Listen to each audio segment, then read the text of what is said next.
South ఇండియాలోనే అతి తక్కువ ధరలకే రత్నాలందించే ఏకైక సంస్థ 6JVR. జిల్లాకు వచ్చేసరికి తిరువూరులో వైసీపీ విజయం సాధించబోతుంది. స్వామిదాస్ విజయం సాధించబోతుంది. ఇక్కడ నుంచి నందిగామ నుంచి టీడీపీ అభ్యర్థి తంగిరాల సౌమ్య గెలవబోతున్నారు. ఇక జగ్గయ్యపేట నుంచి శ్రీరామ్ రాజగోపాల్ తాతయ్య, శ్రీరామ్ తాతయ్య అంటారు ఈయన్ని. సో ఈయన కూడా తిరిగి విజయం సాధించబోతున్నారు టీడీపీ అభ్యర్థి. ఇక మైలవరం నుంచి ఇక్కడ వసంత కృష్ణ ప్రసాద్, ఈయన సిట్టింగ్ ఎమ్మెల్యే. ఆయన అక్కడ టికెట్ రాకపోవడంతో వైసీపీ నుంచి టీడీపీలో చేరి అక్కడ ఉన్నటువంటి అనూహ్య పరిణామాలలో కూడా ఆయన క్యాడర్ని బలపరుచుకుంటూ ఈసారి ఆయన ఖచ్చితంగా అక్కడ విజయం సాధించబోతున్నారంటే కూడా తెలుస్తుంది. సో ఇక్కడ మైలవరంలో వసంత కృష్ణ ప్రసాద్ గెలవబోతారు. ఇక విజయవాడ వెస్ట్కి సంబంధించి సుజనా చౌదరి పోటీ చేశారు బీజేపీ అభ్యర్థిగా. ఇక్కడ అనూహ్యంగా ఇక్కడ జనసేన పార్టీ టికెట్ ఆశించింది.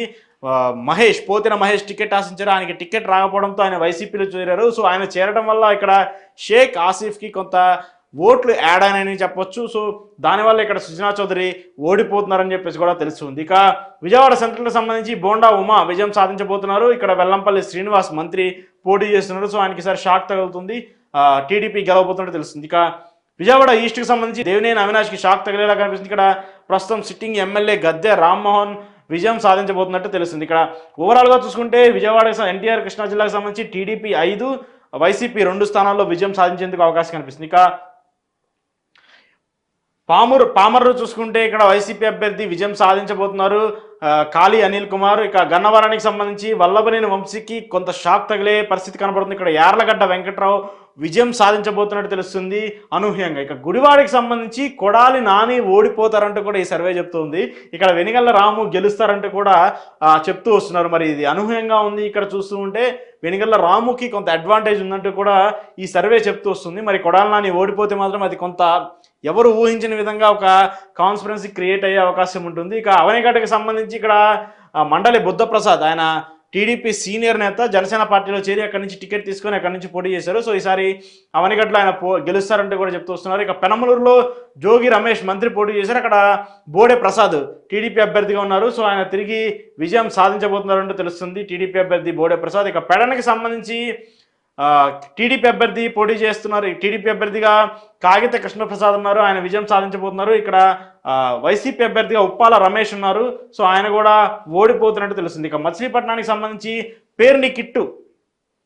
పేర్ని నాని కుమారుడు పేర్ని కిట్టు ఈసారి పోటీ చేస్తున్నాడు. చాలా యువకుడు, వైసీపీకి సంబంధించి చాలా యంగెస్ట్ ఎమ్మెల్యే అభ్యర్థిగా ఉన్నారు. సో ఈసారి ఆయన ఓడిపోబోతున్నారంటూ తెలుస్తుంది. ఇక్కడ కొల్లు రవీంద్ర పోటీ చేసి ఈసారి ఖచ్చితంగా గెలవబోతున్నారంటూ కూడా టీడీపీకి సంబంధించి అర్థమవుతుంది. సో ఓవరాల్గా చూసుకుంటే ఇక్కడ 5 స్థానాల్లో టీడీపీ గెలవబోతుంది, 1 స్థానంలో జనసేన, 1 స్థానంలో వైసీపీ గెలవబోతున్నట్టు మనకు అర్థమవుతుంది. ఇక పల్నాడు జిల్లాకు సంబంధించి చూసుకుంటే పల్నాడు జిల్లా చాలా ఎవరు ఊహించిన విధంగా రాజకీయ పరిణామాలు అక్కడ జరుగుతూ ఉన్నాయి. ఎన్నికల్లో జరిగినటువంటి సరళి కానివ్వండి, అక్కడ జరిగినటువంటి ఇబ్బంది పరిస్థితులు చూసుకుంటే చాలా అనూహ్యంగా మార్పులు జరిగాయి.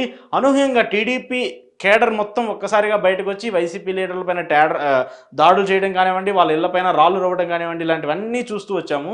ఈ నేపథ్యంలో పల్నాడు జిల్లాలో ఎలా ఉంటుందని ఒక్కసారి చూసుకుంటే పెదకూరపాడులో వైసీపీ విజయం సాధించబోతుంది. నంబూరి శంకర్రావు అక్కడ విజయం సాధించబోతున్నారు. ఇక్కడ టీడీపీ అభ్యర్థిగా భాష్యం ప్రవీణ్ పోటీ చేశారు. సో ఈసారి ఆయన ఓడిపోబోతున్నట్టు తెలుస్తుంది. ఇక సత్తెనపల్లికి సంబంధించి ప్రస్తుతం మంత్రి అంబటి రాంబాబు ఉన్నారు. అక్కడ టీడీపీ అభ్యర్థిగా కన్నా లక్ష్మీనారాయణ పోటీ చేశారు. కన్నా లక్ష్మీనారాయణ గెలవబోతున్నట్టు తెలుస్తుంది. అంబటి రాంబాబుకి ఖచ్చితంగా ఒక పెద్ద షాక్ తగలబోతున్నట్టు మనకు అర్థమవుతుంది. ఇక చిలకలూరుపేట నుంచి వైసీపీ అభ్యర్థిగా కావటి మనోహర్ నాయుడు ఉంటే, ఇక టీడీపీ అభ్యర్థిగా ప్రత్తిపాటి పుల్లారావు మాజీ మంత్రి ఉన్నారు. సో ఆయన ఈసారి గెలవబోతున్నారు. వినుకొండకు సంబంధించి వైసీపీ అభ్యర్థిగా బొల్లా బ్రహ్మనాయుడు ఉంటే, కూటమి అభ్యర్థిగా జీవి ఆంజనేయులు ఉన్నారు. సో ఆయన గెలవబోతున్నారు. ఇక నర్సరావుపేట గోపిరెడ్డి శ్రీనివాసరెడ్డి వైసీపీ అభ్యర్థి, సిట్టింగ్ ఎమ్మెల్యే. సో ఆయన కూడా ఈజీగా గెలవబోతున్నట్టు తెలుస్తుంది. ఇక గురజాలకు సంబంధించి వైసీపీ అభ్యర్థిగా కాసు మహేష్ రెడ్డి ఉంటే, కూటమి అభ్యర్థిగా ఎరపతనేని శ్రీనివాసరావు ఉన్నారు. చాలా ఫైర్ లీడర్ అయినా.